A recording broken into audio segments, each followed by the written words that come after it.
nosso tema. A importância dos poderes, não é? Na realidade, todos nós temos poderes ocultos. Quando eu falo todos nós, independe da cultura, independe da condição social, independe da raça, independe se uma pessoa está na sarjeta da vida morando debaixo de uma ponte ou se é um executivo de alto escalão, não é isso? Porque todos nós temos essas capacidades e poderes intrínsecos pertinentes a nós, dentro de nós, e que podem e devem ser despertos. E estes poderes, eles estão ocultos. E normalmente, como estão ocultos, eles são desconhecidos. E as pessoas não sabem nem sequer como despertar esses poderes, que poderes são, o que acontece, o que decorre, né? Como fazer isso. E o que nós temos comandando o mundo? As religiões. E as religiões, elas provocam uma submissão das pessoas. Colocam medos, não é isso? Então, quando morrer, vai para o inferno. Se não vai na missa, vai para o purgatório. E se faltar muito, se não confessar uma vez por ano, vai para o inferno. Quer dizer, agora, como nós sabemos, ninguém voltou, não é isso? Não tem nenhum católico que voltou para comprovar que o que a religião católica diz é verdade. Nenhum budista, não é? Nenhum islâmico, nenhum cristinaísta, ninguém, né? Voltou para dizer. Então, a gente está entrando numa fria. Então, veja, na realidade as religiões limitam as pessoas, colocam medos e fazem com que as pessoas sigam regras. As religiões são super importantes, porque elas ajudam a manter um padrão de ética, de justiça, de moral na sociedade, que é o fator bom, não é isso? Porque a pessoa seguindo uma religião deixa de errar, deixa de cometer os seus, entre aspas, pecados, os seus erros, e procura levar uma vida dentro de regras que a religião tem. Isso é bom, mas por outro lado limita.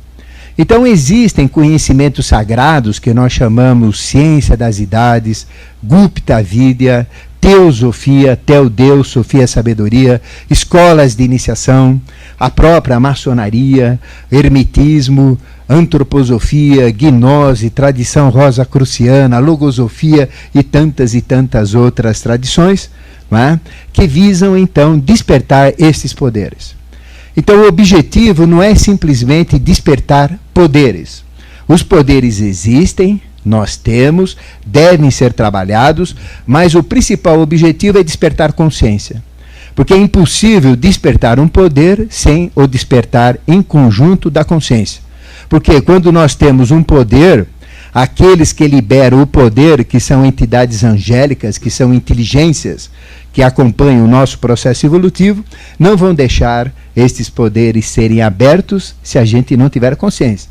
Então, à medida que eu tiver consciência, que eu entender o processo, que eu vou me adaptando nisto tudo, os poderes vão sendo libertos.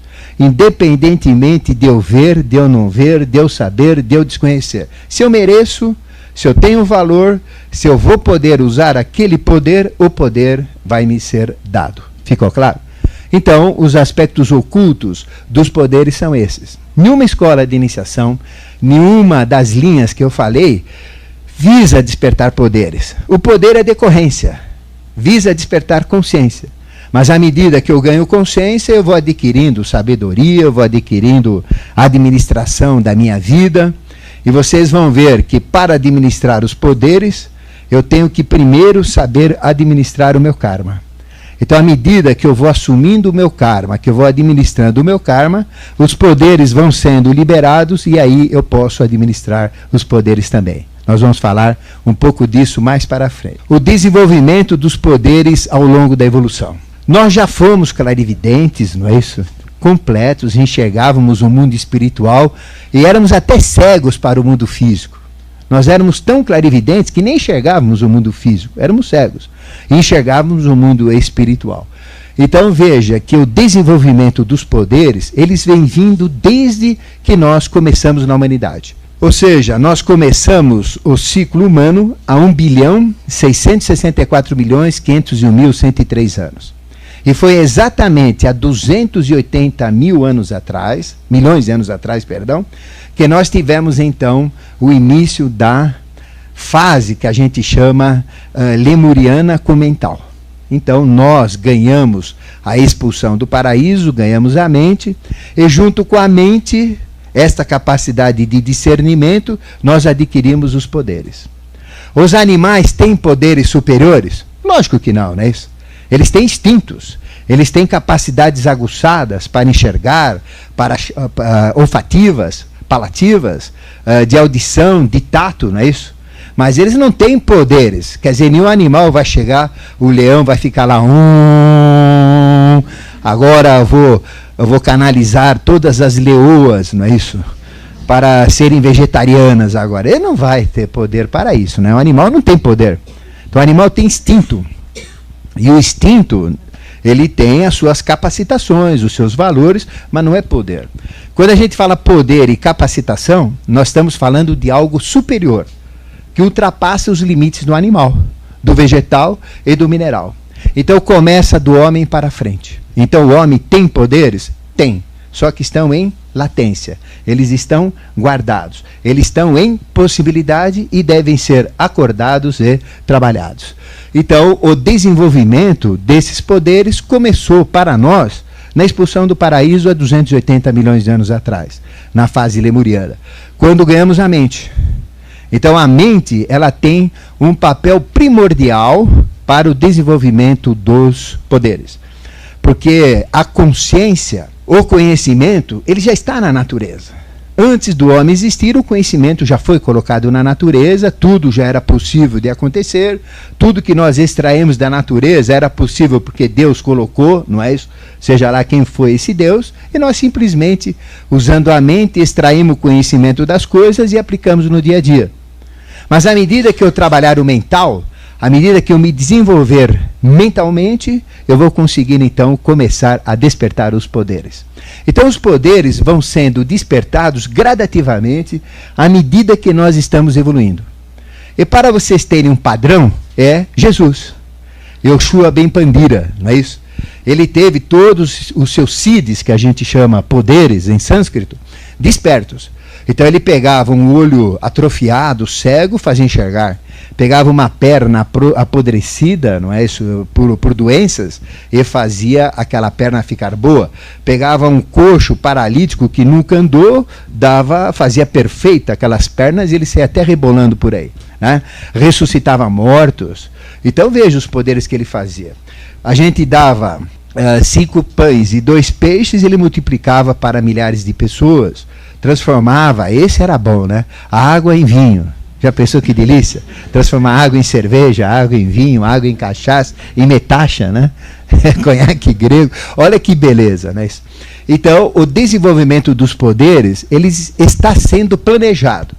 Existe um plano para que nós, pouco a pouco, consigamos despertar esses poderes. Só que isso é dado gradativamente, não é isso? Então, à medida que eu evoluir, eu vou recebendo os poderes. Até que, quando nós chegarmos no final da evolução, todos nós teremos os mesmos poderes de Jesus, os mesmos poderes de Cristo. Quando que isso vai acontecer? A Terra tem um ciclo evolucional, de acordo com a tradição iniciática, de 4 bilhões 320 milhões de anos. Em que momento que nós estamos da evolução da Terra? 1 bilhão 955 milhões 884 mil 803 anos, de acordo com o calendário teosófico que dá essa precisão, tá certo? Nós nem chegamos na metade. E a Terra está evoluindo, o homem está evoluindo, e quando nós chegarmos próximos do final da evolução, todos nós seremos iguais a Jesus, iguais a Cristo. Agora eu pergunto para vocês conhecem alguém igual a Jesus? O que tem de falso por aí está cheio, mas nem o Papa, não tem ninguém que sequer chega ao dedão do pé dele, não é isso? Então falta muito para evoluir. Mas existem regras espirituais que permitem antecipar os poderes. Então eu posso adquirir uma consciência crística muito mais rápida do que eu quero. Existe um padrão de evolução, são 777 encarnações. Então nós temos que ter um padrão evolutivo de 777. 11 em experiências minerais, 111 em experiências minerais, 111 em experiências vegetais, que dá 222, 111 em experiências animais, que dá 333, 111 em experiências que a gente chama experiências hominais, que dá 444, 111 em angélicas, que dá 555, 111 em semideuses, que dá 666, e 111 em deuses, propriamente dito, com todos os poderes, que dá 777. Mas isso é padrão. Não quer dizer que eu vou reencarnar 111 vezes como homem ou 777 vezes. Primeiro, nós reencarnamos sempre alternadamente como homens e mulheres. E tanto o homem como a mulher têm os mesmos poderes. Então, os poderes são dados tanto para o homem como para a mulher, na mesma intensidade, na mesma importância. Então, não existe clube da Luluzinha nem clube do Bolinha falando em poderes ou CIDs. Mas todos têm esse direito. Eu nasço mais vezes homem se eu sou ruim como homem. Se eu sou bom como mulher, eu nasço menos vezes mulher. Se eu sou ruim como mulher, eu vou nascer mais vezes mulher até aprender a ser mulher. Já que eu sou um bom homem, sei ser homem. Então, a gente vai trabalhando. E nós podemos antecipar tudo, porque é um padrão. Não existem números de reencarnações. Ninguém pode dizer que nós reencarnamos 100, 200, 1000, 5000, 20 mil vezes, 30 mil vezes, mas temos que reencarnar padrões, ou seja, nas vidas que a gente reencarna, nós temos que atingir patamares evolutivos que são os padrões, que formam esse número 777 ou 111 em cada fase. Então veja que o desenvolvimento dos poderes, ele é natural, vai ser dado normalmente, todo mundo vai ter, e quando chegarmos perto da idade da Terra de 4 bilhões, 320 milhões de anos, vai ser uma terra de Jesus aqui. Só tem Jesus, já pensou que bom, né? Vai ser tão bom que não tem graça, aí tem que acabar mesmo, porque vai fazer o quê? Aí não tem mais corintiano, não tem mais nem palmeirense, não tem mais nada, né? Aí, que graça tem? Então começa todo um ciclo novamente, que vai ser Vênus, o próximo sistema evolutivo, não é isso? Então é o próximo, depois teremos um outro sistema chamado Mercúrio, e depois um outro sistema chamado Júpiter. Então veja, esta é a jornada que a gente tem desde a expulsão do paraíso até o final. Invariavelmente todos nós teremos poderes. Então eu posso desenvolver poder? Lógico, é só acelerar a minha evolução que eu tenho os poderes garantidos. Ficou claro? A meta de Deus. A meta de Deus é cristificar o homem animal. Na época do paraíso nós éramos mais animais do que homens. Ganhamos uma mente 0 quilômetro. O cérebro nunca tinha pensado. Já pensou? Então naquele momento o animal adquiriu livre-arbítrio, o animal adquiriu a capacidade de pensar, de escolher. Aí começou a escolher errado, comeu mais do que devia, aí vieram as doenças. Usou da natureza de forma indevida e viu desequilíbrios, não é isso? Aí vem o karma, porque agiu errado. Aí houve a liberação dos sexos, porque a gente era andrógeno, separou em homem e mulher, foi aquela farra, não é isso? Então caímos na materialidade terrena, muito mais do que éramos predestinados. E a gente começou a usar a mente, e aí começamos a trabalhar, não é isso? Então a mente é o nosso meio de cristificação. Através da mente, a meta de Deus é cristificar o homem animal. Então nós temos que nos tornarmos iguais a Cristo, não é? Temos que ser iluminados, como todas as tradições falam. No passado, nós já éramos clarividentes, tivemos poderes superiores nas fases anteriores. Ou seja, nós estamos numa quinta fase evolutiva. Uma primeira fase a gente chama adâmica, que é estado de consciência. Terminou. Aí começou uma segunda chamada hiperbórea, que é um estado de consciência. Terminou. Na fase adâmica, a gente vivenciou as experiências minerais. Por isso que a gente tem valor 111 mineral. Na fase que a gente chama hiperbórea, nós vivenciamos experiências vegetais. Era como se a gente fosse vegetais, mas no formato humano. Na terceira fase, vivenciamos experiências animais, que é a fase lemuriana. E em meados da fase lemuriana, aquilo que era animal foi transformado em homem. Então o homem não descende do macaco. O macaco é que descende do homem, porque naquela época nós nos misturamos com um animal parecido com uma lontra gigantesca, e daí nasceu o macaco e as macacadas que tem por aí. É isso?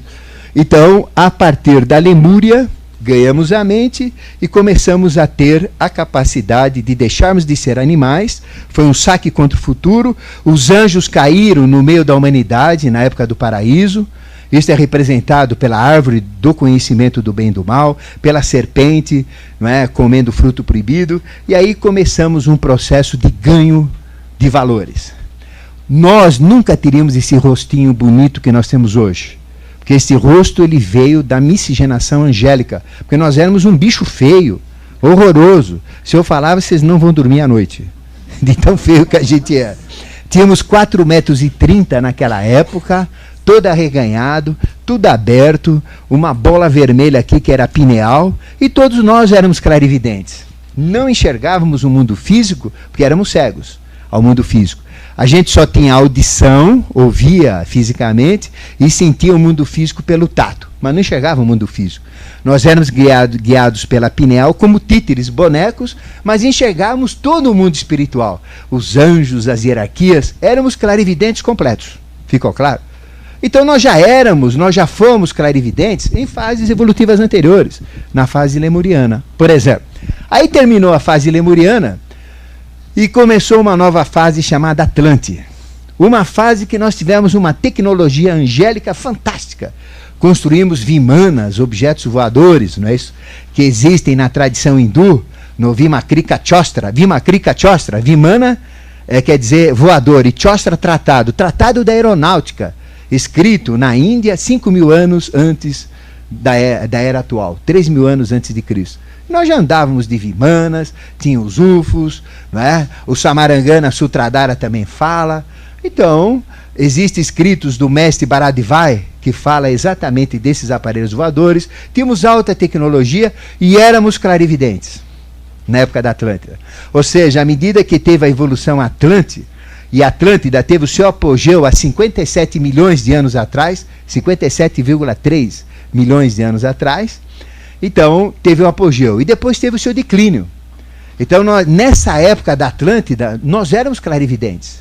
Enxergávamos coisas, tínhamos poder de magia, construímos animais faladores, metade bicho, metade homem, usando sangue. Né? Então, a gente tinha capacitações, tínhamos poderes. Só que usamos esses poderes de uma forma errada, e depois acabou a civilização Atlante, no ano de 9.564 a.C., não é isso? Acabou a civilização Atlante. Isso Platão conta nos seus conhecimentos, através de ensinamentos que Solon recebeu, não é isso?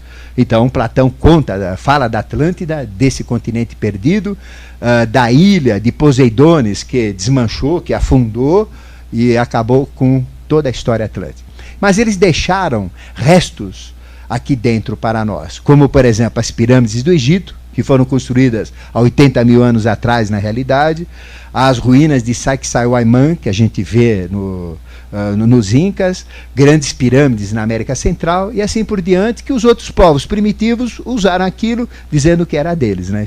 Então usaram de uso capião ali, tá certo? Então nós já fomos clarividentes, tivemos experiências clarividentes, só que tudo isso apagou, porque toda a raça-mãe, que é estado de consciência, então veja, na raça lemuriana éramos animais, estávamos fazendo experiências animais. Aí ganhamos a mente contra o saque contra o futuro e viramos homens animais, não é isso? Então, aí ganhamos poderes, mas aí acabou a Lemúria, os poderes foram recolhidos. Começou a Atlântida sem poder. Aí a Atlântida começou a crescer, atingiu o poder, subiu, não é? Se evoluiu, nós ganhamos poderes e depois acabou a Atlântida. Aí começa a raça ariana onde nós estamos, não é isso? Então, a nossa tecnologia é primata, é precária. Se a gente olhar um motor de automóvel, tanto faz, Otto, diesel, qualquer ciclo, né? As máquinas que a gente nem... Aquilo é muito primitivo, um automóvel, perto da tecnologia de um UFO, que é uma tecnologia angélica de um Vimana. Então, por que nós fizemos? Porque ganhamos a mente. Antigamente, na época da Atlântida, tudo vinha, não é, dado pelos deuses, mas os deuses se afastaram da humanidade. Não querem mais saber nada com a gente, porque fizemos tanta confusão, usamos tanto de uma forma indevida os poderes, os seeds que a gente tinha, que nós quase acabamos com o planeta. Essas grandes fossas do Atlântico, de St. Andrews e de tantas outras que tem por aí, chegamos a fazer cataclismos, chegamos a virar o planeta 23 graus e 27 minutos, com as besteiras que a gente fez. Então nós não estávamos preparados para esses poderes que foram dados. Então os anjos recolheram todos esses poderes, apagaram tudo, tiraram do contexto, e aí começou a nossa experiência ariana. Né? Aí todos nós temos poderes, antigamente na glândula pineal, na época da Lemúria, não é? E todos nós já nascemos clarividentes. Ou seja, aqui não tem ninguém aqui dentro que não viu um desencarnado. Não tem ninguém aqui dentro que não viu um anjo, que não viu o mundo espiritual. Porque toda criança é clarividente até uma certa idade. E o que provoca a clarividência é uma glândula que tem no coração chamada timo, que produz timocricina, ou anandona. E esse hormônio na corrente sanguínea, toda criança tem, ela é clarividente. Então a criança que fica conversando sozinha, que tem alguém que ele está vendo, que vê o avô, que vê isso, que vê aquilo, ele está vendo mesmo. E a criança, até os 4 anos, em média, ela não distingue sonho de realidade. É uma coisa só. Então todos nós já vimos coisas. Só que quando a criança entra na malícia, automaticamente atrofia, paga a clarividência e ela não vê mais. Mas a gente tem noções dessa clarividência, todos nós fomos. E se uma pessoa não tem malícia, vive no interior, uma pessoa humilde, uma pessoa simples, e a maior parte dos clarividentes que vocês conhecem, não é? Por exemplo, tinha uma mulher que eu gostava, que era a mãe de Ná. Ela tem clarividência, se bem que ela dá uns chutes também, né? Ela chuta mais do que o ponto esquerda do Corinthians. Mas ela tem clarividência. Só que você conversa com ela sobre clarividência, eu conversei várias vezes, porque eu fiz programas perto dela, e ela não sabe nada, não entende nada, não tem domínio, não conhece, algo, sei lá, eu ponho uma estátua de Nossa Senhora e a coisa vem. Mas não é bem assim, mas, senão todo católico viria também. Então, as pessoas simples são clarividentes, porque ainda tem um pouco desse hormônio do timo na corrente sanguínea. Não é assim? Vocês já viram algum clarividente ultra intelectual? É difícil, né? Normalmente são pessoas mais simples, mais humildes, porque mantiveram esta tradição, né, da malícia. E são pessoas não maliciosas. São até inocentes e enganáveis pelos espertos, pelos raposões. Então, nós temos essa glândula que, se ela for acordada, a gente já desperta, por exemplo, a clarividência. Se o timo acorda em um adulto, ele morre, porque a ciência nem sabe o que faz com o timo quando ele acorda no adulto e não tem nem controle médico. Mas quando, pela espiritualidade, o timo volta a funcionar, a pessoa não morre, não tem problema nenhum, é saudável e desperta poderes e capacidades. Como outras glândulas também que falaremos, tá certo? O mental inibe as clarividências e os poderes. Numa primeira fase, o mental breca. Porque o mental é colocar a gente na realidade. É deixar a gente acordado, em vigília, observar, raciocinar, pensar. Então essas coisas de clarividente vão ficando no segundo plano, não é isso? Mas à medida que eu entendo isso e uso o mental devidamente, ele é a maior arma, é a maior ferramenta para despertar as próprias clarividências. Então o mental inibe, mas ao mesmo tempo é o maior, é o que mais solta clarividência, desde que direcionado corretamente. Não como a gente usa no dia a dia, tá certo? Os medos de usar a clarividência e os poderes. Muitas pessoas têm medo de ser clarividente, não é isso? Eu já conheci pessoas que houve o despertar de clarividência e tremeram na base, né? Por quê? Aí começaram a ver coisas com parentes. Mas eu posso mudar? Não posso mudar? O que eu faço? Não sei o que lá. É complicado, né? Enquanto a gente está vendo o vizinho se escangalhar, tudo bem, entre aspas. Mas quando a gente começa a ver o próprio filho, o próprio pai, a própria mulher, né, o próprio irmão, né, com problemas, isso é complicado, né? Então, as pessoas têm muito medo. Mas espera aí, eu sou clarividente. Mas caramba, será que eu posso usar a clarividência para ganhar dinheiro? Né? É a grande pergunta, né? Não, mas o espírita diz que os poderes superiores que o espiritismo, segundo Allan Kardec, né? Hipólito Leon Donizar Rivail, o que ele falou, o Allan Kardec? Não pode cobrar. O espírita não pode cobrar. Os dons que ele tem não pode cobrar. Não é assim? Porque senão ele perde os poderes. Aí já é medo. Aí não é bem assim, não é isso? Jesus usou, por que o espírita que segue Jesus não vai usar? Não é isso? Lógico que tem que usar. Agora, Jesus cobrava, não é? Aí já é uma outra história, não é isso? Mas caramba, se eu tenho o poder de falar, eu não vou usar fala. Se eu tenho o poder de escrever, eu não vou ganhar uma nota escrevendo livros. Se eu tenho o poder de pintar, eu não vou ganhar. Se eu tenho o poder de compor, eu não vou ganhar. Então, os meus dons, as minhas qualidades, são da minha, né, administração. Desde que eu siga valores de ética, justiça, moral e regras evolutivas, não é isso? Então eu não posso... A regra é a mesma. Se eu agir pelo bem, eu uso o poder quanto eu quero. Se eu agir pelo mal, também eu vou usar o poder quanto eu quero. Só que agindo pelo bem eu tenho karma positivo, agindo pelo mal eu tenho karma negativo. A história é a mesma, não é isso? Mas que pode, pode. Que deve, deve. Ficou claro? Se eu tenho poder, eu posso usar. Se eu tenho poder de curar, eu não vou curar?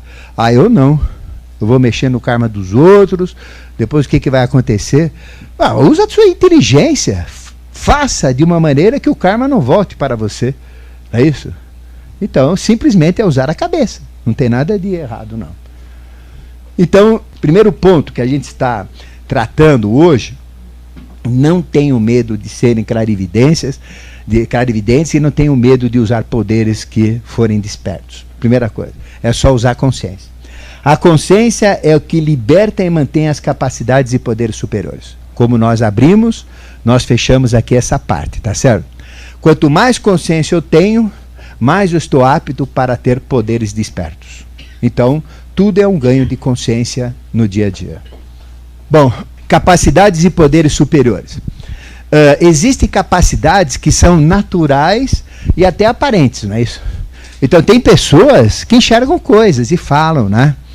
Você sabe que tem pessoas que têm poderes diferentes, não é isso? Por exemplo, Uri Geller. É o único homem que ganha dinheiro abrindo as pernas. Porque ele abre as pernas, o chakra raiz dele capta as forças telúricas, as forças da Terra, e ele percebe emanações de petróleo, emanações de cristais, emanações de produtos químicos. Então ele vai num avião, né, no helicóptero grosseiro, sente ali, naquela região tem coisa. Aí ele pega uma moto, pega um jipe lá e acha o ponto certinho. Fura aqui que tem.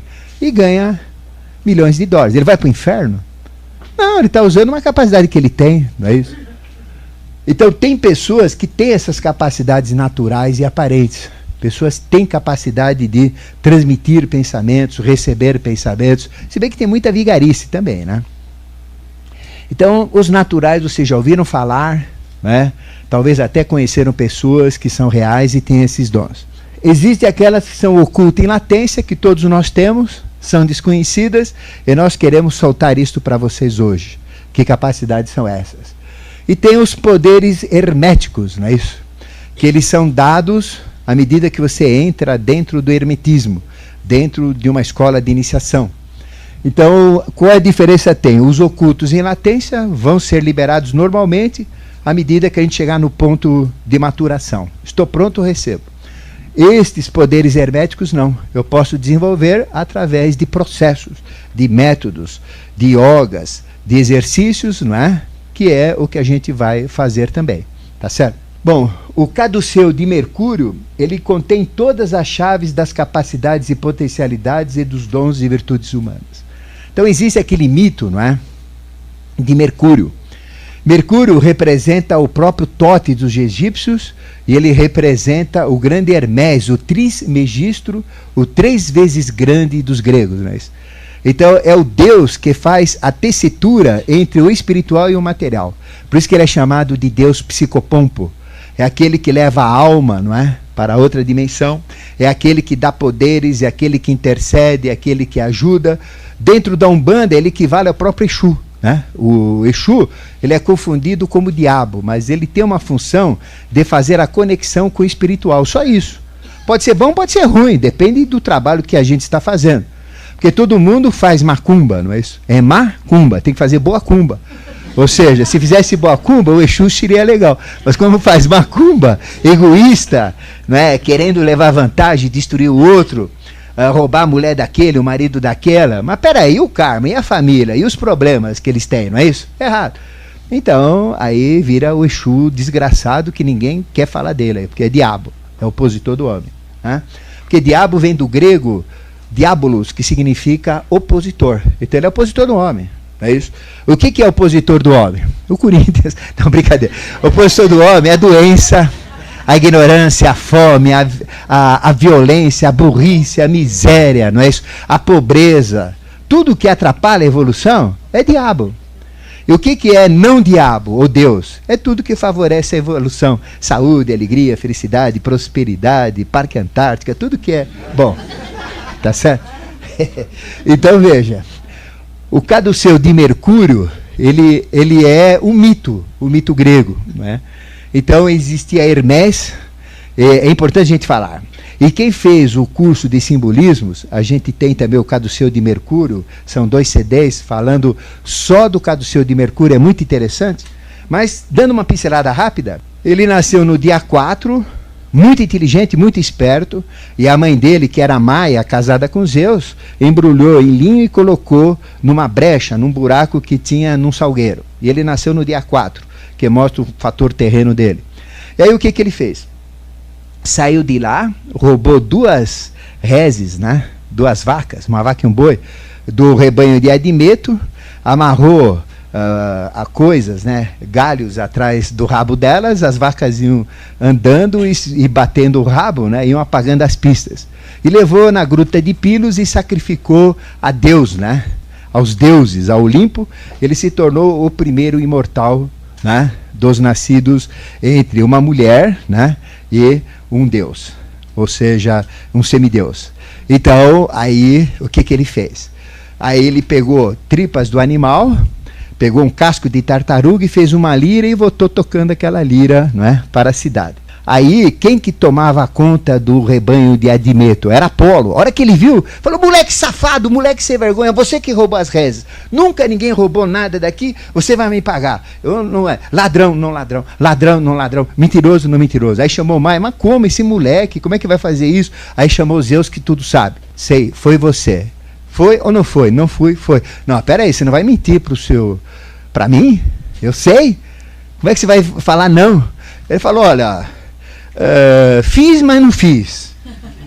Eu sou responsável, mas também não sou. Então aí nasce a linguagem das meias palavras, a linguagem de Hermés, ou a linguagem hermética, onde se dá metade e a outra metade a pessoa tem que conseguir pelos próprios esforços. Vitória da Luz.